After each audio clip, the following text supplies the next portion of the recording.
Ang pamumuhay sa liwanag. Ito ang mensaheng narinig namin mula kay Hesukristo at ipinapahayag naman namin sa inyo. Ang Diyos ay liwanag at sa Kanya ay walang anumang kadiliman.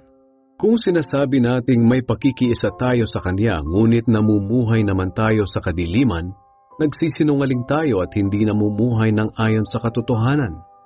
Ngunit kung namumuhay tayo sa liwanag, tulad ng Diyos na nasa liwanag, may pagkakaisa tayo at nililinis tayo ng dugo ni Jesus na Kaniyang anak sa lahat ng kasalanan.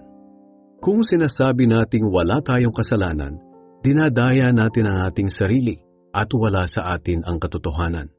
Ngunit kung ipinagtatapat natin sa Diyos ang ating mga kasalanan, maaasahan nating patatawarin Niya ang ating mga kasalanan at lilinisin tayo sa lahat ng uri ng kasamaan dahil matuwid Siya.